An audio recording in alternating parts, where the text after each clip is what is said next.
Home Affairs Minister Dr. Motsoaledi has welcomed this week's Constitutional Court ruling on the Electoral Amendment Act. It ruled that independent candidates need only 1,000 signatures to contest the 2024 general elections. The court, however, dismissed attempts to have the seat calculation method deemed invalid.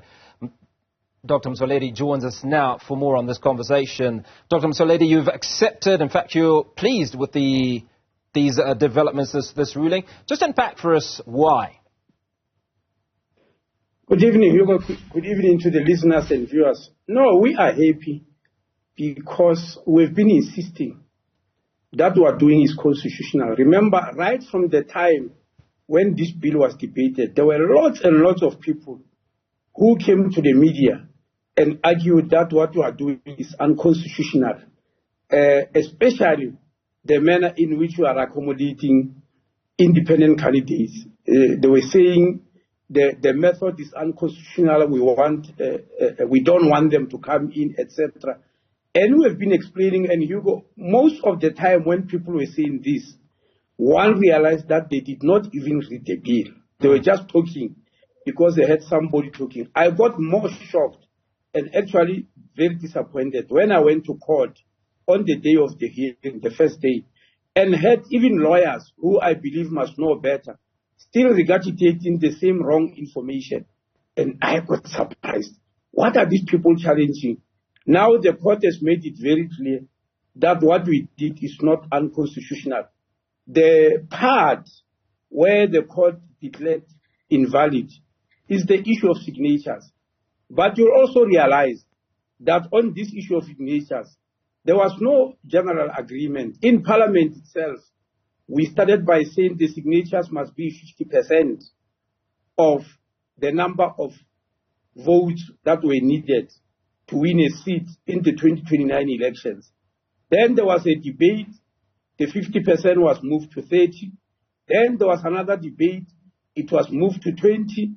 Then another debate. It was moved to 15. So it kept on moving, showing that there's no agreement. Now, if you look at the Constitutional Court, among the judges themselves, there was no general agreement. You are aware it's not a unanimous judgment, like the first one of the issue of accommodating independence. Then lastly and very importantly, another argument that we've been putting forward is this issue of recalculation of seats. The way it came out in the ruling, I realized people still don't understand it. This is to do with what happens when an independent person leaves Parliament, either by resignation or natural attrition or whatever is that makes a person to leave Parliament.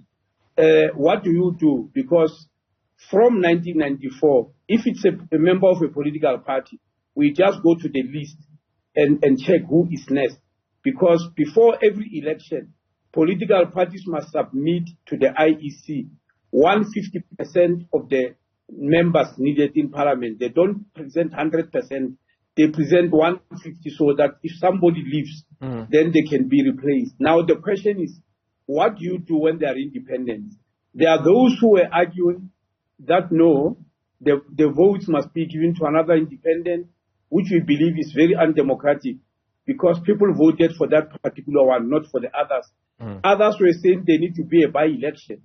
And because of the manner in which these elections are going to be run, a by-election in this case means the whole province must go for an election.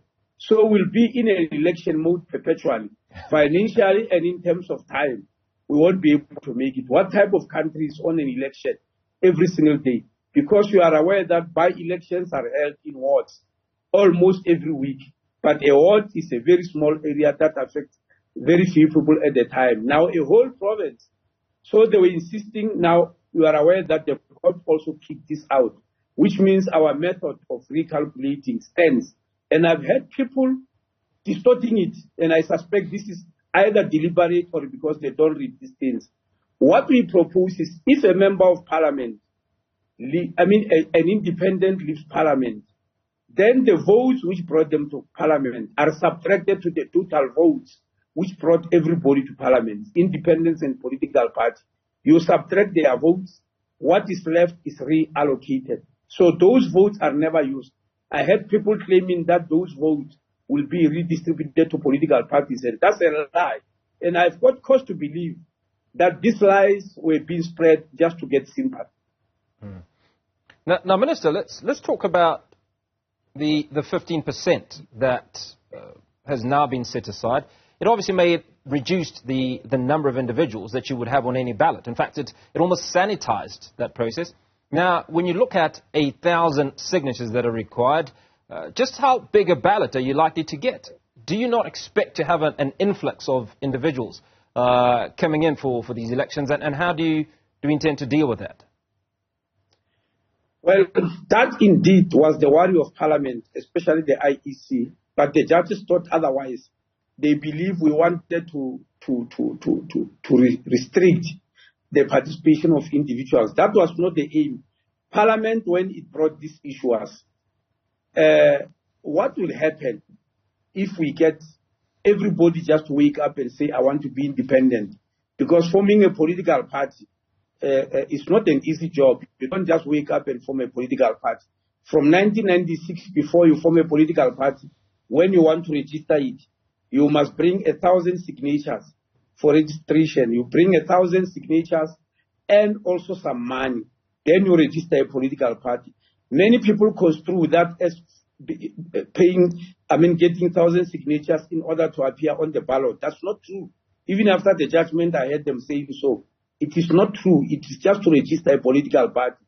Independence, then you don't register by definition, because when a political party registers, they say we are a party, we are supported by so many people, and they bring those signatures, and this is our logo, this is our coat of arms, this is our official name. Now, an independent has got none of those, so they don't register. You just wake up and say, tomorrow I want to stand for elections. So that worries us that the whole country can just stand up and say, I want to stand for elections.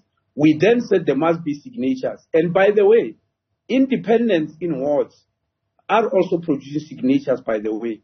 And they need 500 signatures just for a ward. So our debate is how many signatures will be needed for a province and for the National Assembly. That's when then we look at the previous elections and say, but how many votes did people need or parties need in order to win one seat in Parliament, province by province and the whole and nationally? And that's when we started with 50%, moved to 30, moved to 20, and then we settled at 15%. Many people believe it's 15,000 votes. It's not, Hugo.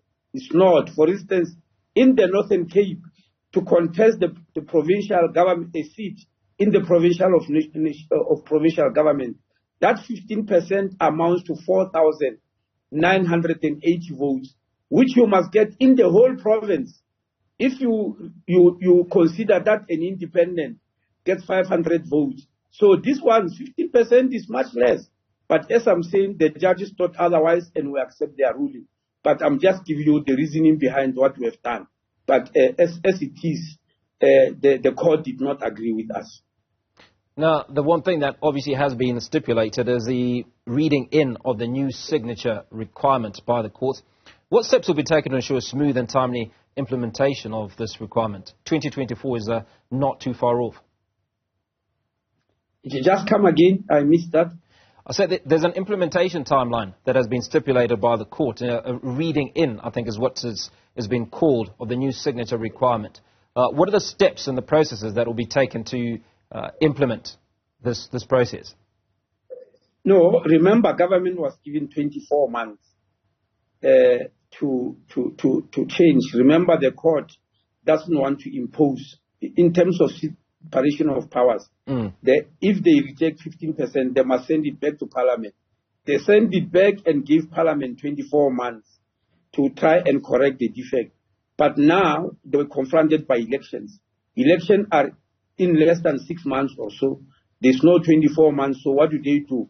That's when then they did a reading in and said, in the meantime, we need 1,000 signatures. If 24 months expires without Parliament having changed, then that 1,000 signatures will stay. That is what the ruling is saying. So they give Parliament a chance. In the meantime, use 1,000 signatures. If Parliament doesn't change it, then it becomes permanent. So it is possible that this may not be implemented by the next election? The what? You mean the changes? Correct. Well, it depends. From where I'm sitting, if I have to be fair, Parliament has got lots and lots of legislations which they must do from January until the time of elections. And I'm not sure whether they'll be able to accommodate this one, but it is in their hands. So do you feel that this creates a more level playing field as far as politics is concerned, and allow, obviously, those that are dissatisfied by political parties and their performance or non-performance to usher in their own independent candidates? Well, Hugo, we have always been believing that it's a level playing field. All the time, even before this Constitutional Court challenge, we have always believed in that, and in 2 instances, the court vindicated us. It's only on this issue of signatures. But I think people are being misled, Hugo. There's nobody, whether it's a political party or independent, who will get to Parliament or provincial legislature with 1,000 signatures. It's not going to happen. They are going to need tens of thousands of signatures. And we're just saying must demonstrate that they can go anywhere nearer that. That's why the minority judgment by Judge Zondo was saying they are just postponing the inevitable with these 1,000 signatures. They are postponing the inevitable because when the actual election comes, you are going to need somewhere between 40 and 50,000 votes just to get this seat in Parliament. I'm just giving an estimate, but I think it's going to be in that vicinity. So 1,000 is misleading. And my suspicion is that many independents will reach 1,000 and say, oh, I'm in, and stop relaxing. I don't think it's going to work in their favor. That's why the minority judgment by Judge Zondo was showing this. That why do you postpone the inevitable? Because inevitably, people are going to need tens of thousands of votes to get into Parliament. Now, the way I hear it in the media, breakthrough at long last, the road open for independence, it's as if once we have got the signatures, we are in Parliament. No, it's not going to happen that way. Not for a political party, not for any independent. You're watching In Focus. I'm in conversation with Dr. Motsoaledi regarding the Constitutional Court ruling on the Electoral Amendment Act, and we pick up that conversation. Now, a number of things that you've suggested, Minister, that you don't envision happening in the next few months. Now, let's come to this. One of the things that a political party does is it provides funding and a campaign fund for its various candidates, which allows them to appeal or position themselves to the electorate. How is this going to factor in where independent candidates are concerned? Because I'd imagine that many of them do not have pockets as deep as some of the political parties. Yes, that's why I'm saying, Hugo, that Parliament has got a lot of work. You are aware that there's a Political Party Funding Act, which was passed in 2018. That act is to fund political parties. It says nothing about independence whatsoever. So we are forced to go to this Electoral Amendment Act to do what we call consequential amendments. In other words, this new act, which was taken to court, which has now been resolved by the judges, that act forces us to do consequential amendment. And this consequential amendment affects 5 different acts, some of which are not even in Home Affairs, like the Electronic Communications Act, the Electoral Amendment Act itself, and the political party funding, because none of those acts were passed during time of independence. So the political party funding will have to be amended. And we have done the amendment. We have just sent it to Parliament this morning because Cabinet only passed it on the 29th of November. That's last week. So we're ready to send it to Parliament. It means because Parliament is rising today, when they open early next year, they must look into this bill. It has to be passed before we go for elections. There's no question about that. Now, Minister, in a number of conversations that you've had with the media, you've drawn comparisons to some of the laws and rulings in this country to what's happening globally. Now, when we juxtapose this new development in the context of global electoral systems, how does it rate or how does it fare? Have you drawn comparison to any other countries? Oh, yes, we did. Part of the reason why people claim that we delayed deliberately, we were studying other countries. We studied lots and lots of countries around the world. More than 15 countries have been studied, with the majority of them on the African continent. But we went out to the Americas, to Europe, and discovered that there is no one country's electoral system which is identical to the other. And there is no electoral system which is said to be the best in the world. Each one of them has got advantages and also disadvantages. It depends on the people of that country exactly what they want. For instance, there was one time when I was confronted by the media. I think it was on this station where one of you confronted me and say, there's a claim that this act we have passed is nowhere in the world. And I asked them, the electoral college system in America, in which other part of the world it is? You will know that there's something called electoral college in America. Correct. It's only American. They are the only ones who do that. So each country do what they believe is suitable for them. But the answer is yes, we did study all the systems around the world. Now, my final question before we let you go, Minister, is you talked about many individuals having a misunderstanding or misconception of what's actually transpired. Now, how do you intend to put this information out to independent candidates, just to ensure that everyone is all fair with what the implications of this ruling mean? Well, we don't know who are independent candidates. Only when they register and are accepted. That means only when they get 1,000 signatures with addresses, of course, to show that these people are real, give them to IEC and IEC accept them, and they pay a certain amount of money, which is still going to be determined by the IEC. Only when that happens, then they are bona fide independent candidates. Then the IEC will give them all the rules. But for now, we don't know any of the adult population in South Africa above the age of 18 can be an independent candidate. Dr. Motsoaledi, appreciate your time. Thanks so much for speaking to us on In Focus. Home Affairs Minister Dr. Motsoaledi, who's welcomed this week's Constitutional Court ruling on the Electoral Amendment Act.